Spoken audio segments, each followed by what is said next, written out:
Hi, everyone. Welcome to this edition of Hiring Diaries, the definitive resource for best practices for hiring professionals. Today, we are meeting Mahesh Balasubramanian. Mahesh is the regional lead for Aon Assessment Solutions, Southeast Asia.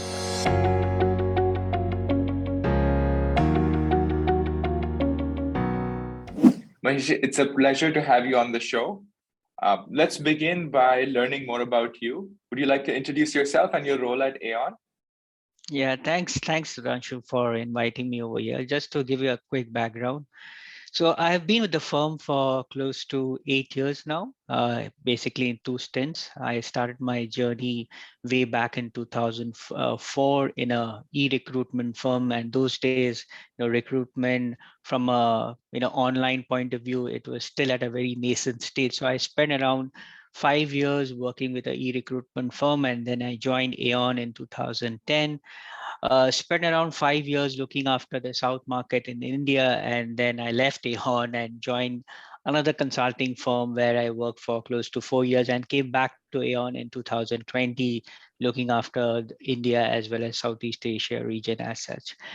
As of today, I take care of the talent acquisition as well as management vertical, which we call it as an Aon assessment wing, which is part of the larger HCS portfolio as such. So I look after areas like talent acquisition, high potential identification, succession planning, leadership assessments, and development per se. So yeah, that's pretty much about me, and I'm excited to have a chat with you. Likewise. So, when you started, what was e-recruitment like? So it was quite interesting because in 2004, I recollect, India was going in this phase of, hyper growth as such. And I recollect those days when, any advertisements for job posting used to be on a traditional media, which was, like newspaper as such. And it used to, I remember the columns which used to come typically on Wednesdays, where there would be recruitment ads of worth 20 to 25 pages, and that's when there were a lot of global firms along with few local firms which started advertising in terms of how you could use e-recruitment to kind of from your hiring and recruitment point of view. And I see things change. Today we hardly see any ads in newspaper per se, and everything, like most organizations have moved towards a digital as such. And that's the future as we see, right? A lot of organizations are moving towards digitalization, and the whole concept of moving online has become so part of us. And I was glad to be part of that journey, right from the initial stage and today where we are. Wow. So you've seen this industry develop from right from its origins when it was called e-recruitment into today where everything's done on the internet. Amazing. Uh, Tell us about your journey from that world into assessments. What attracted you to assessments, and uh, what has taken for you to believe that it helps the world? Yeah. Uh, so in a way, because I've always been passionate about, human behavior as such. So in my background of psychology, I always wanted to understand why do humans behave the way they behave.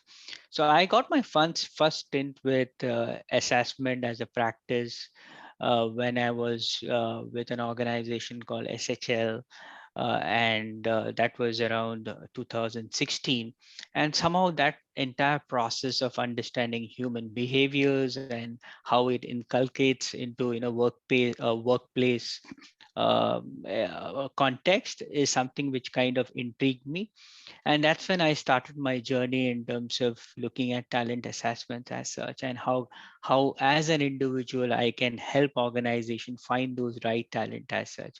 So I went ahead and got myself certified in multiple personality instruments like an OPQ, Hogan, as well as an Adept, which kind of gave me insights. And today, as I look back in my career, so I'm very passionate about this particular space. I've also gone ahead and got myself certified in coaching. And today, if I look at it from a talent assessment and a development point of view, I see huge strides, as well as in terms of how I can contribute as an individual, helping organization hire the best fit.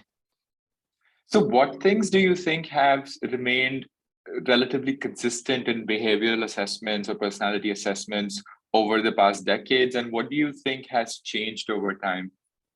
Yeah. So if I look at it, and I have to share my point of view, there are three things which is very important when we look at assessments, right?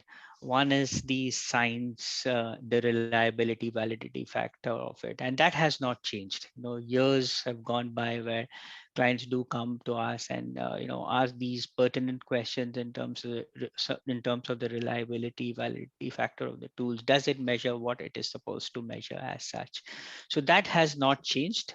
Clients are coming back to us and asking us in terms of how reliable and valid some of those tools are. But what I see has changed is the employee experience.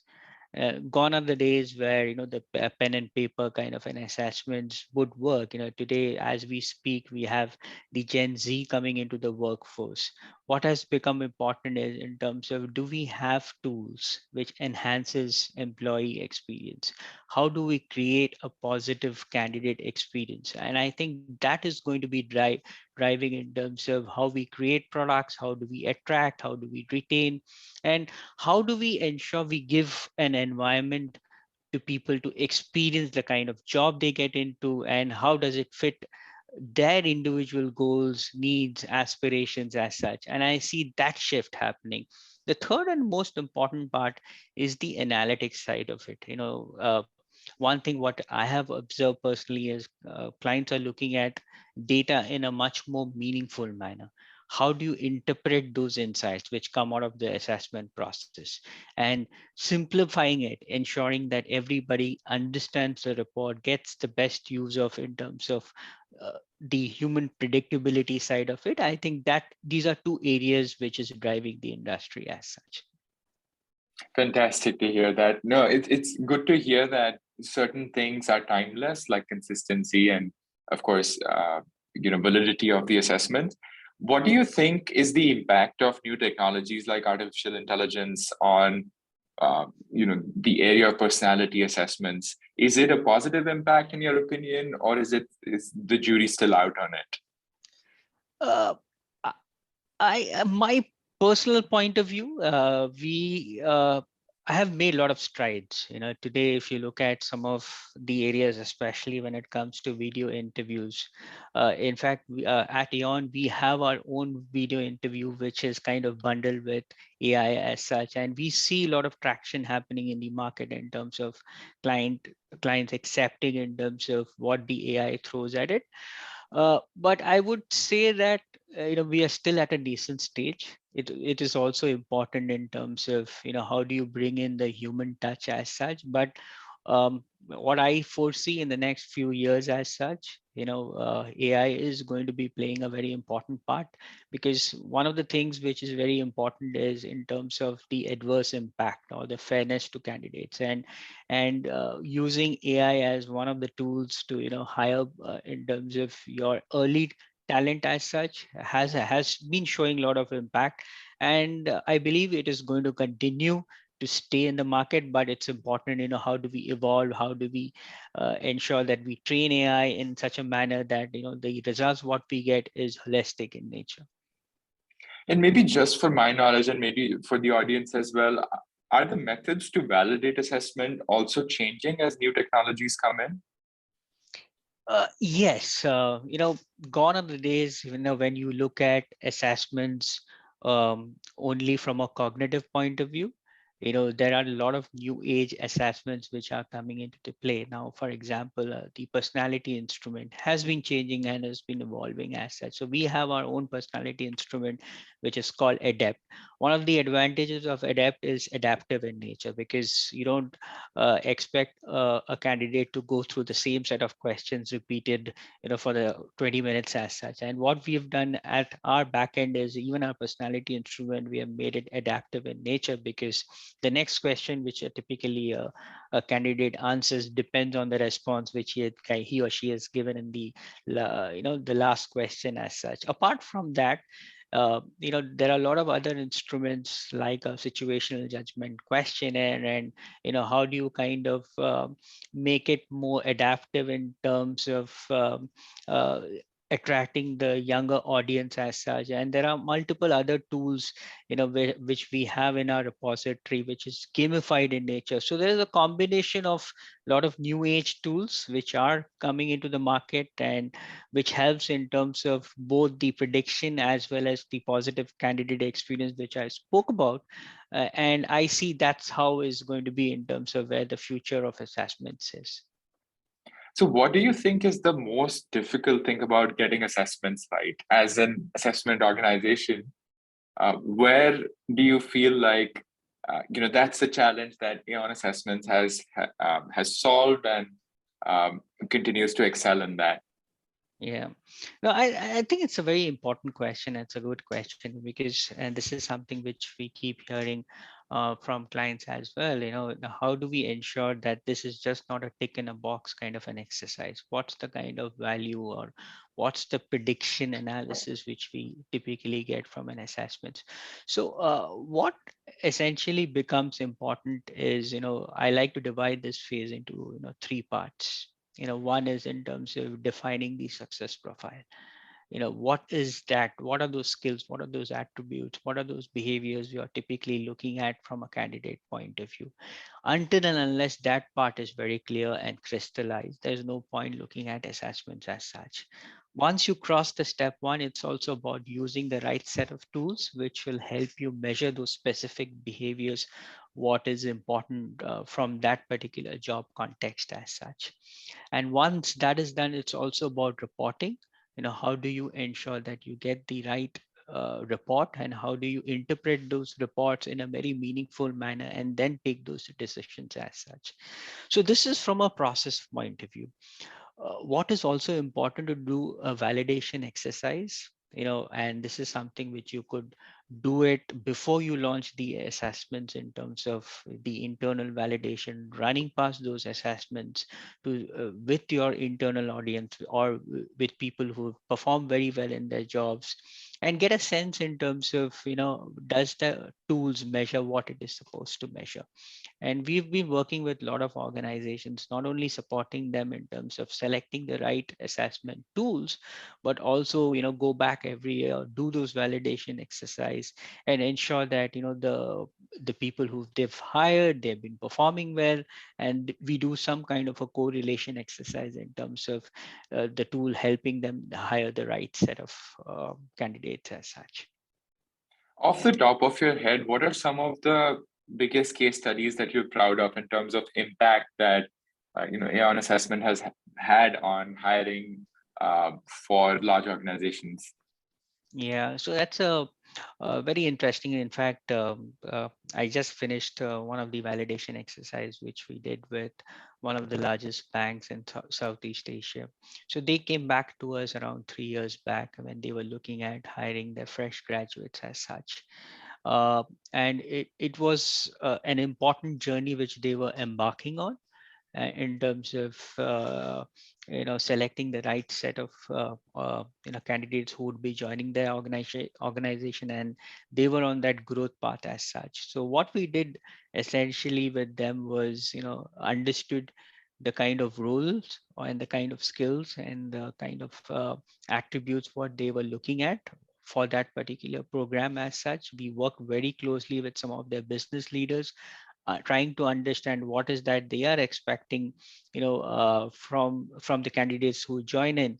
And once we understood that, like I had mentioned earlier, so we uh, built in a lot of innovative tools. One is the personality side of it, which is about understanding a person's preferences as such, but we also work very closely with the organization in creating a situational judgment questionnaire, which gives some kind of an insight to the candidate what he or she can expect once they join that particular bank as such. So we customize that particular instrument for the organization, so that it gives a sense to the candidate what he or she could expect in the next 1 to 2 years as he or she joins in as such. Once that is done, we did those validation exercise, whether that is a situational judgment question and measures what it exactly supposed to measure. And we started going back to the organization every year and do some kind of a trend analysis once the candidate who has been hired through the assessment process, how that individual has been performing, what are those key areas what the person has demonstrated a lot of strength on. And we've gone ahead every year and year, try to tweak some of those areas, tweak the assessments, in terms of the selection of it, and ensure that we continue to partner with the organization and help them hire the right set of individuals. Fantastic. That's how we think of things at Impress AI as well. You have to have a continuous improvement, see what worked, and identify the attributes that are leading to more accurate hiring. So I love that approach. Now, we talk to a lot of organizations, of course, at Impress AI as well. And of course, there's a lot of reading online, there's a lot of advice online. We've seen organizations continue to, have their or develop their opinion about hiring correctly. A lot of executives I've talked to say that skills and knowledge can be taught, but attitude is really hard to teach. What is that attitude that you think people talk about? It almost sounds like a nebulous concept, but can assessments really measure this attitude attribute that people talk about? Yeah, it's a very good question. Like I always believe, hard skills can be taught, but soft skills is something which is ingrained, and you need to work really hard to develop on that. Now, as we understand, like businesses have evolved, things have changed. Now we are seeing today, like every company is a digital company, and in terms of traditional careers have changed. You can't expect individuals to work in an organization for 15-20 years time and slowly wait for that growth to come in. So some of the aspects now, the way things have changed, areas like resilience, areas like problem solving, areas like uh, dealing in an ambiguous situation, how do you come out of it, how do you manage stressful situations. So these are certain skills. It has become extremely important in terms of how do you kind of change. And today, like, you can't predict anything, right? Because you work on a business plan for 6 months, and then you see that in the first 3 months itself things change. So how do you adapt to that kind of an environment? So these are certain skills which organizations today are really focusing on. People who could come in, adapt well, have that resilience, ability to deal with multiple things, problem solving. These are certain skills which I see, irrespective of what role you are in. And these are areas which organizations extremely value in terms of the candidates they are looking at. So when you talk to organizations, I'm sure you find that different organizations mean different things by the attitude they're looking for. What are some of the examples, if you could share? Uh, like I had mentioned in terms of what I hear from some of the clients which I have been working on, and you're right, because every role, every job is different. Every the skills and the attributes what they are looking is very unique in nature. But what we've seen consistently, in terms of, like I had mentioned, problem solving skills, ability to learn, unlearn, because like you had mentioned, tech is changing quite rapidly, because today what is kind of important may not be important in the next 6 months timeline. So having a good learning agility curve also becomes extremely important, and being patient, like in terms of how do you go about contributing to the work areas, as well as the changing organizational needs as such. So that is something which I see, but again, it all depends on unique roles, what are those areas. And again, from an assessment point of view, and it's also important that how flexible your data is, how flexible your assessments is, because you need to give those results in terms of have that flexibility in terms of how do you interpret, give those data sets to the organization so that they can use the data set accordingly, and hire people who they would see that fit into the organizational context as such. Thank you so much for that. I think that's really helpful, because every time people talk about attitude, I'm thinking you probably need different kind of attitude attributes than another organization does. So people start to, I think, bucket a lot of things together when they mean when they say attitude. Um, I guess the other thing that I'm really curious about is, you sort of changed markets recently, and you were operating in South Asia, largely in India, and now you're operating in Southeast Asia. What have you seen in terms of adoption and understanding of the area of assessments by the organizations in both these regions? Yeah. So having experienced, both these regions as such, some of the things which I see a lot of commonality between, what I used to do in India as well as Southeast Asia is, and is the candidate experience which I spoke about. Spending more time ensuring that candidates are positively engaged with an assessment program, which helps to reduce drop off and supports the employer brand. So that is pretty much consistent, and what is also consistent is on the mobile platform. Today, a lot of organizations, in fact, literally every organizations are looking at assessments, tools and processes which are mobile friendly. Gone are the days where you expect, candidates to come into your office or a room, go through those assessments as such, because they want something which is intuitive. They can take it in their own sweet time or place. And that is something which is remain very consistent as such.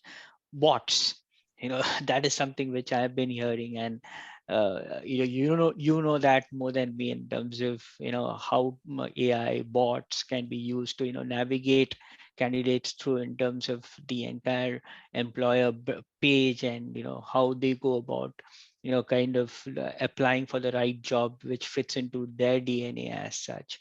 Online video interviews, this is again an area where we see a lot of traction, and I've seen so many organizations evolve in the last 2 to 3 years, where you hire a candidate without actually having a face-to-face interview.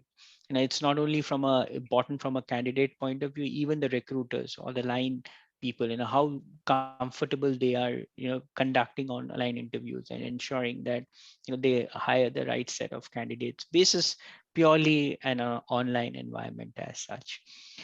Um, Areas like gamification, you can't expect someone to spend 90 minutes, 120 minutes going through multiple assessments. How do you gamify some of those assessments? And that is something which Aon has been leading in terms of building certain tools which are gamified in nature, and that's something which I believe will are very consistent in both the markets as such.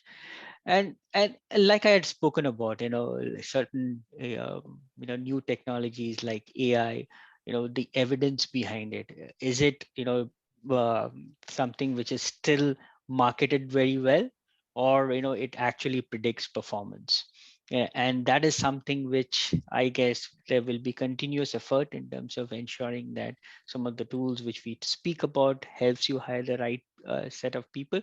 But more or less, when I look at some of these aspects, it's very similar in nature, both in India as well as Southeast Asia. Last aspect, which I believe is become very important, is in terms of the feedback. Today, candidates, once they go through an assessment process, they are expecting some kind of an output. And in terms of how they have performed, how could they use the assessment results to improve in terms of the areas of strengths or development opportunity. And that's something which I see very consistent between both the markets as such. Are there differences in where organizations are in their journey of adoption across the two markets? Uh, yes, I see at least at a leadership level, uh, you know, um, organizations in India do conduct a thorough and holistic assessment and development centers as such. I see a lot of traction in the Southeast Asia market, especially at a junior and mid management level. People do use assessment tools to hire effectively. But at a granular level, I think both these markets are very similar in nature. Some Southeast Asia looks at a lot of new age solutions, the adoption or acceptance of technology like AI and chatbots to video interviews is something which most organizations have already moved on. In India, it's taking time. Traditional organizations have still not reached that particular juncture as such, but as we speak, there is huge progress in both the markets as such.